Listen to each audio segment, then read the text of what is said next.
157 new nursing colleges will be established in co-location with the existing 157 medical colleges established since 2014.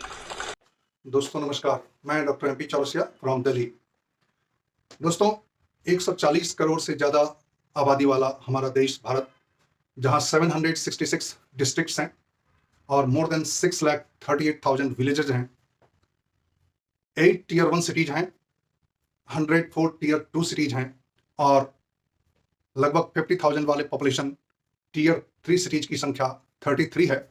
इतने बड़े देश के जो हमारी फाइनेंस मिनिस्टर श्रीमती निर्मला सीतारमण ने पिछले बुधवार को इंडिया का बजट पेश किया है, उसमें हेल्थ सेक्टर में क्या विजन है, क्या फोकस है, ये हम आपको बताने जा रहे हैं।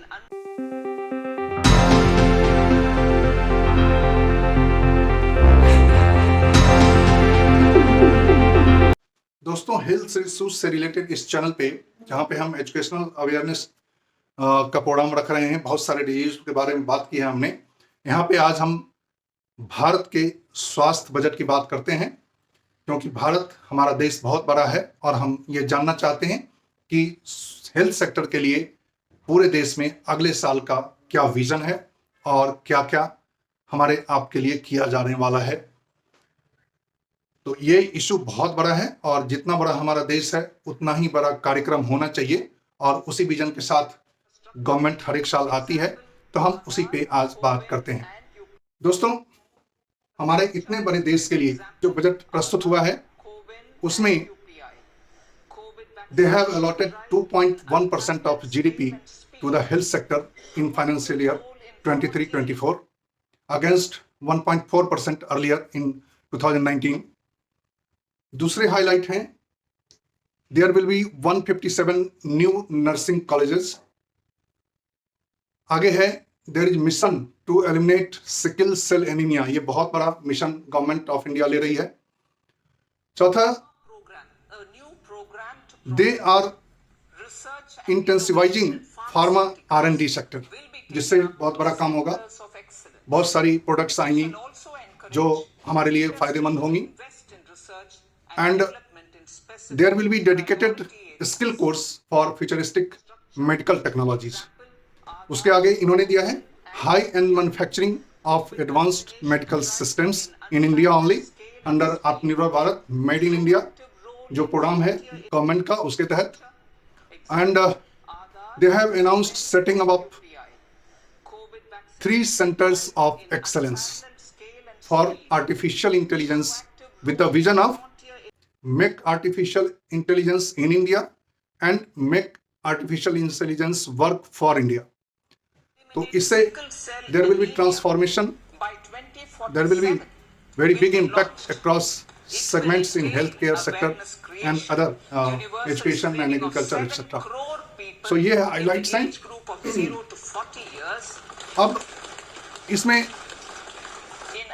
जो अनाउंसमेंट हुआ है वो एक बड़े अच्छे अनाउंसमेंट हुआ है कि cigarette would be more expensive now with the increased custom duty of 16%।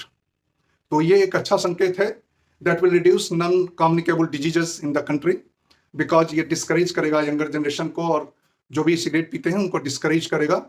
तो एक नॉन कम्युनिकेबल डिजीज में थोड़ी कमी आने की संभावना है। There will be robust research ecosystem and that is very good thing. अब हम चर्चा करते हैं, थोड़ा सा डिटेल में बताते हैं कि हमारे वित्त मंत्री निर्मला सीतारमण ने जो बीते बुधवार को 2023-24 का केंद्रीय बजट पेश किया, उसमें सरकार ने 2047 तक सिकल सेल एनीमिया को खत्म करने के अपने मिशन की घोषणा की है।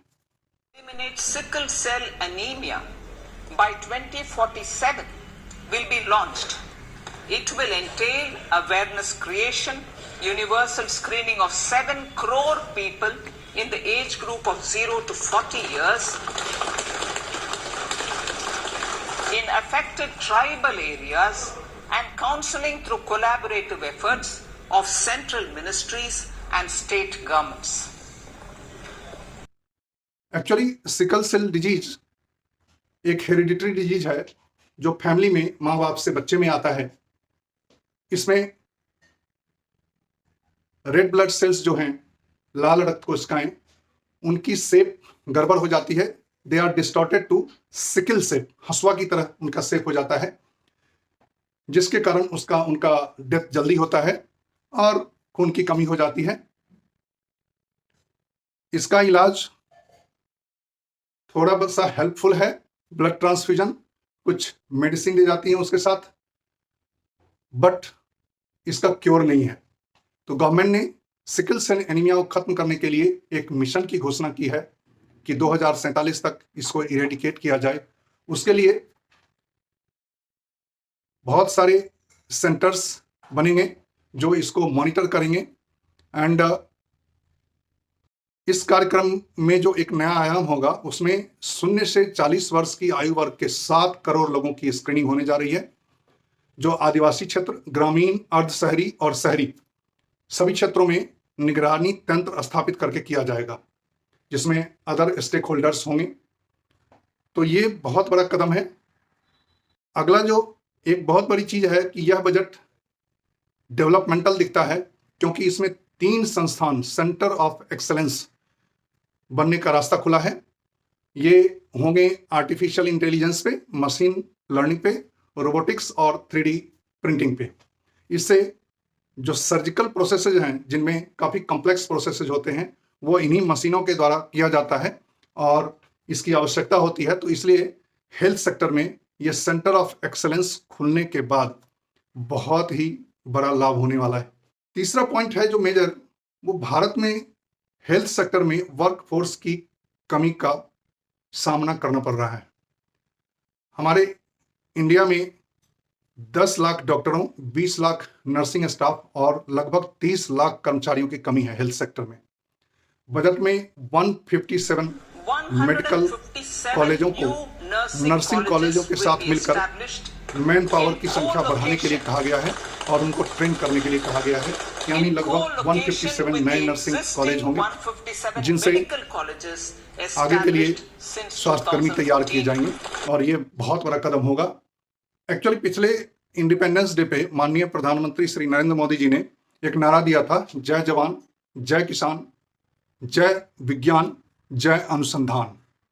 और उसी के तहत उन्होंने शोध की आवश्यकता पर जो बल दिया है, तो इस बजट में ICMR को एक्सपेंडिचर में काफ़ी ज़्यादा इजाफा किया गया है और अनुसंधान पे जोर दिया गया है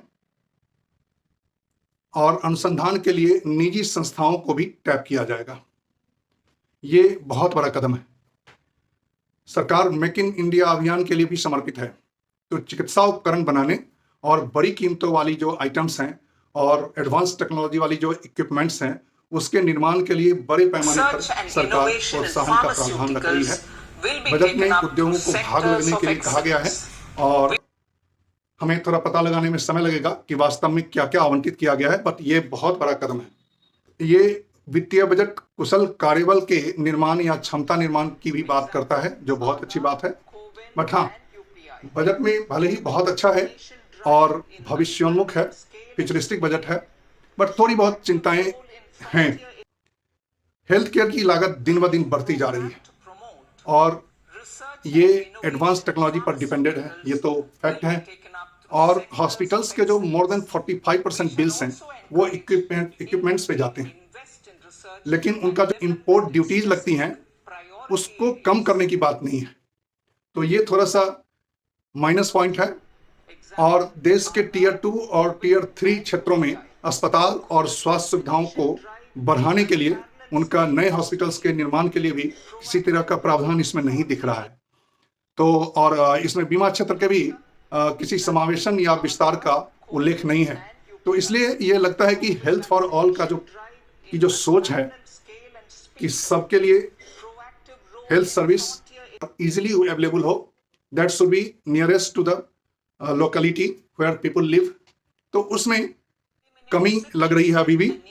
बट फिर भी जितना गवर्नमेंट ने किया है इस बार और जिस तरह से बजट एलोकेशन हेल्थ सेक्टर के लिए बढ़ाया है, यदि इसी तरह आगे भी बढ़ता रहता है तो जो पोस्ट पेंडेमिक कोविड के बाद जो हमारी स्थिति है उसमें हमें पता चल चुका है कोविड में कि हेल्थ इंफ्रास्ट्रक्चर को बढ़ाने की बहुत ही ज़्यादा ज़रूरी है।